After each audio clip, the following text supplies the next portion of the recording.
Hello, welcome to the Warframe First Step Guide for new players. Today we are going to be covering the Natah quest and the Neptune Junction.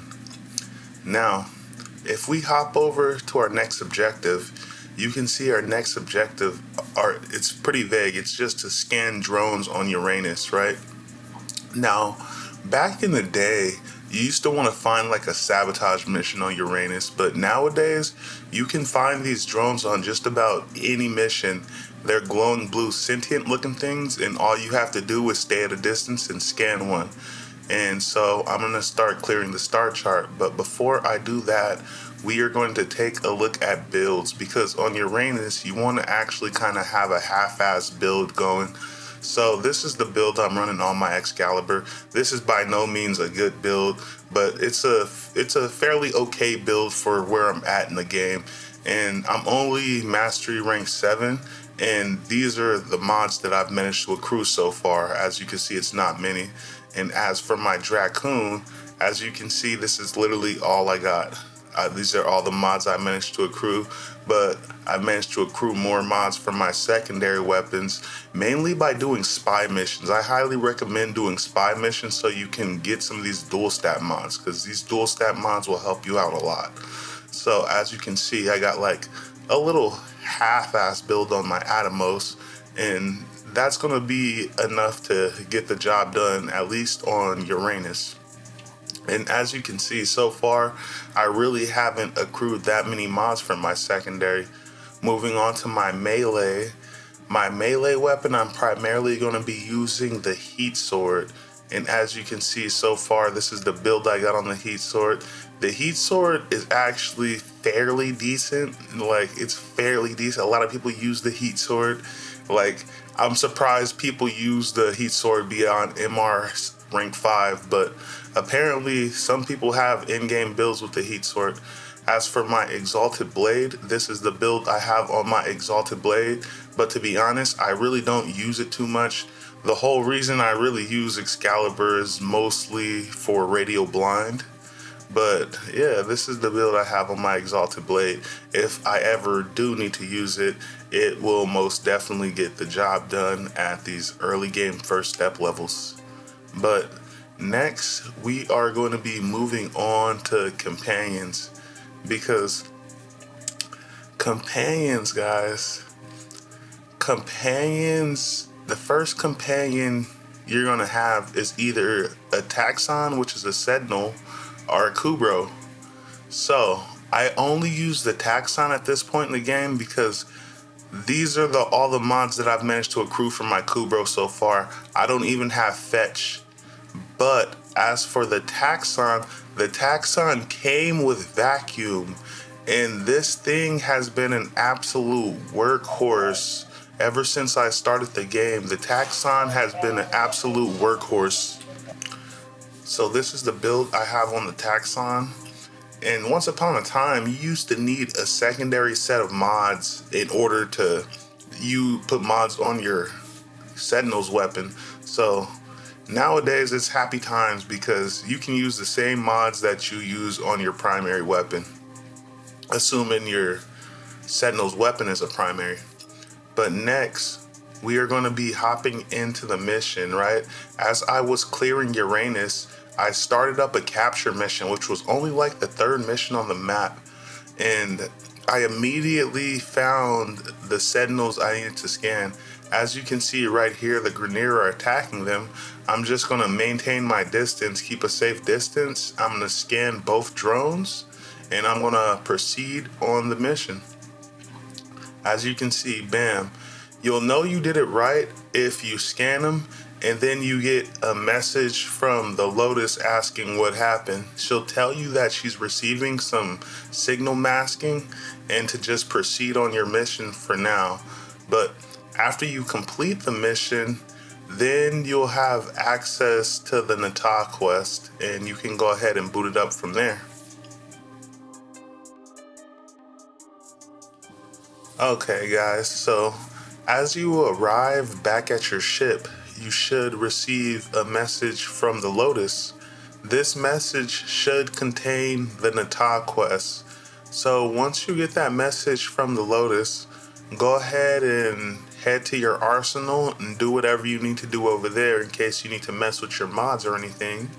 And then go ahead and head to your navigation, bring down your quest menu, and click on your next quest step. This is going to take us over to Earth.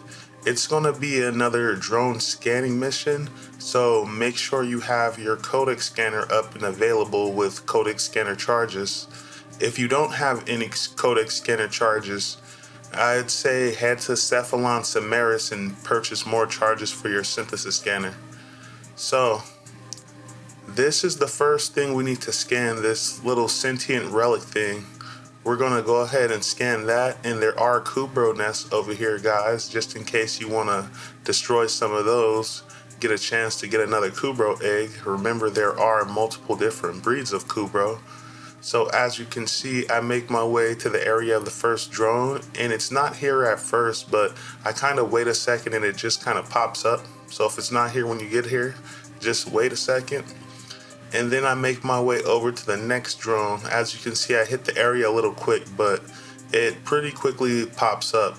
And while I'm over here, I'm gonna scan this jade leaf, because remember what I've been saying, guys, eventually you're gonna need that for a quest. I believe it's for a Titania's quest, and some of these flowers become frustratingly hard to find when you actually need to find them.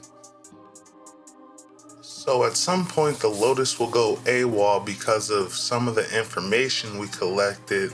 Whatever it is, it freaked her out. But at this point you will be contacted by Teshin. Teshin is basically the PvP guy that runs the Conclave, but he has a much bigger role in Warframe.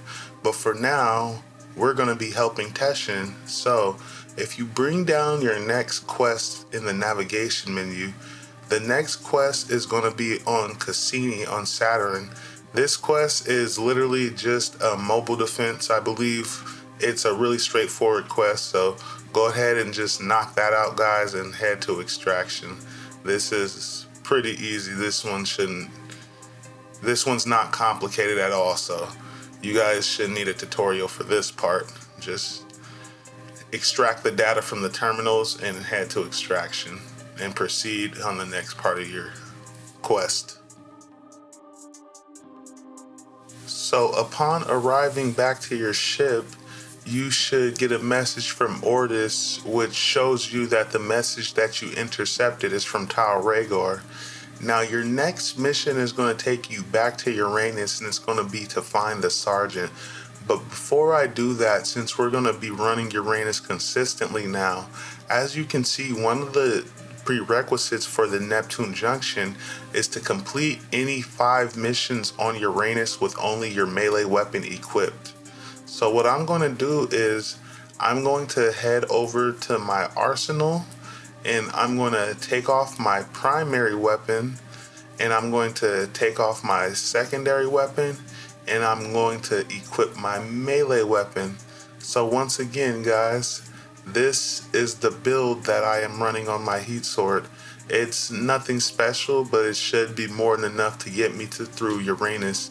And the reason I'm prioritizing swords in particular is because I'm using Excalibur. And remember, Excalibur's passive, he deals 10% more damage, and I believe he moves 10% faster while he has a sword equipped, or he attacks 10% faster.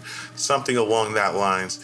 Either way, Excalibur gets a buff when using swords. So I'm gonna go ahead and equip nothing but my melee. And I know for some new players, running melee only on Uranus is asking a lot, but you should be able to get it done as long as you have a halfway kinda decent build and you keep moving. So this mission is pretty much gonna take the form of a capture mission. Go ahead and just make your way over to the target, take them out and capture them. And one thing I will say is try to watch out for those electric traps on the ground, because those arc traps were kind of destroying me. And at some point, remember, this is Uranus, so you might have to do some Arcwing stuff where you have to equip your Arcwing. Now, one thing I will say is this little room right here, I got stuck in this little room, and I'm like, there has to be a way out, because there's always a way out. There's usually multiple ways out.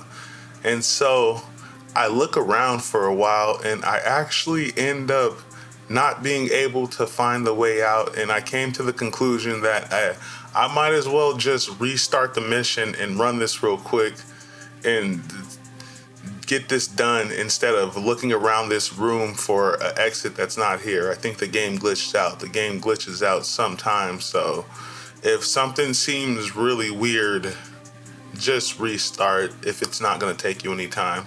But after we complete this mission, guys, the Lotus should pop back up and tell us that Teshin's been leading us down a dangerous path, so she's resuming control. So once you arrive back at your ship, you should be able to start the next quest step. And the next quest step is going to be to stop Tyl Regor. It's not going to be the Tyl Regor fight, so don't worry about that. So go ahead and boot up your next mission, guys. You should get a little dialogue from the Lotus on the way in. So when you spawn into this mission and you try to hit the terminal, guys, they're going to lock you in here. So this mission is pretty much going to take the form of a survival mission, and you should be all good as long as you have a halfway kind of decent build and you keep moving, guys. Now, remember our rules when we are dealing with survival missions, especially as a new player. You want to have good player etiquette. So ideally on a survival mission, as long as you kill everything fast enough, you will never need to capture life support, and only capture life support when you're down to 70%. But your next mission, guys, once you finish this, is going to be a defense mission. This is pretty much going to be the last mission on the Natah quest, right? Now, this defense mission can be kind of tricky for new players because it's not a defense mission in the traditional sense. I believe you're basically trying to arm a bomb or something. That's the narrative, but that's not important. You have several targets you have to defend. Each wave, the target objective switches to a different node that you need to defend. So once wave 10 is up, you need to go to wherever the next objective is and defend that. Personally, guys, I'm playing on solo mode too, because I like the fact that on solo mode, you can kind of just pause the game. The game will completely pause. You can go take a dump, take a dab, do whatever you need to do, and you can come back feeling a little refreshed. So as you guys can see, I completed wave 10 and I am on wave 9 currently, and this is where the objective is at this point. So now I need to pretty much defend this pod or this bomb or whatever the hell I'm defending, right? But after I defend this one, the node's going to switch to my next objective. As you can see, I'm on wave 1 currently, and this is where I ended up. And it wasn't too hard a mission. Once again, guys, I'm going melee only. If you are going melee only and you have Excalibur, just keep using your radio blind if you ever get surrounded and you kind of need a break from the action and you need a little bit of crowd control. If you're using Volt, just use your 4th ability, put forth a nice little discharge. And if you're using Mag's 4th ability also provides a little bit of crowd control. But yeah, guys, as you can see, that was not too hard at all. So, as you can see, we achieved completion on the Natah quest. So that is going to be the hardest part of the prerequisites for the Neptune Junction. So, one of the prerequisites for our Neptune Junction is to complete a sabotage mission and find a cache. We have to find at least one cache on a sabotage mission. And so, as you guys can see, sometimes when you see Little locations like this, a little waterfall on a sabotage mission, usually you can hack the terminal right under the waterfall. And a lot of times I found caches up here in this area, but as you can see, I don't find a cache in this area. So if you find one of these waterfalls and you don't find a cache, go ahead and just jump down and proceed on your way. But remember, guys, you can hear the caches. They make a little ringing sound. As you guys can see, I'm shooting it out with this Grenier dude right here when I kind of hear one of the caches ringing, right? So don't be like me and run through the lasers, but I hear one of the caches ringing, but I don't see it immediately. But the fact that I heard it, I was able to turn around and see that it was right behind me. So just keep an ear out for those caches, and remember, you only have to find one. Now, after you complete that, your next objective, if you head back to the Neptune Junction, is going to defeat Tyl Regor on Titania. Before you do the Tyl Regor fight, one thing I want you to do is I want you to head over to your foundry and I want you to craft some squad energy restores, because it helps a lot to have energy as you're fighting Tyl Regor. As you can see, I own about 6. I'm going to craft another one. I got that blueprint from my clan dojo. But if you do not have a clan, just go over to your market, scroll down to equipment, and as you can see, you can buy the small version of the squad energy restores, and it only costs you 500 credits. And remember the rules of using gear.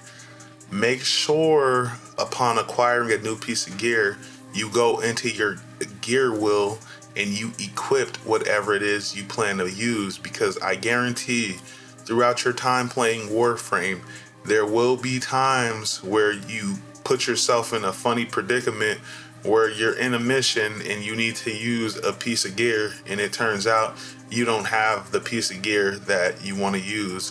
Whether it's a fishing spear, whether it's a dart gun to catch animals, whatever it is, whether it's fishing bait, like you will wind up in a mission without the piece of gear you want to use. But once you do that, guys, go ahead and head over to Titania and head over to Tyl Regor. Now, one thing I will say, guys, is the Tyl Regor fight kind of sucks, especially if you're doing this solo. So if you're having trouble with this fight, I would highly recommend that you do it with a group of players. But as long as you have like a somewhat decent build, you can bring Tyl Regor down in a meaningful period of time. I think by the time I completed the mission, it took me about 7 minutes or something. But Tyl Regor, he will teleport all over the map, and you can use Exalted Blade on him, but I recommend you don't, because you'll probably just miss. And you can actually use Radio Blind on him also, right? But unfortunately, he will teleport as soon as you use Radio Blind. There was at least one time fighting him prior to this where I used Radio Blind on him and I swear I almost one-tapped him. So I keep trying to use it on him. But another reason I use Radio Blind, because if you pay attention when you use it on him, you can actually see where he's moving to. So I kind of use it to track him also, right? But once again, he just teleports all over the place, so he will be kind of hard to hit. But as you can see right here, I kind of get him stuck against the wall, and I take this opportunity to kind of pin him right there and kind of wail on him. But keep in mind, once you do enough damage to Tyl Regor, eventually he'll go into his invincibility phase and he'll teleport out of there. Now, when he does that, you'll start hearing running water, right? So what he's doing is he's filling up the arena with water. So you want to jump up to that platform that I just jumped up onto. but he's not going to do it right now. He'll do it on his next phase. For now, he'll just spawn in some maniacs to kill you.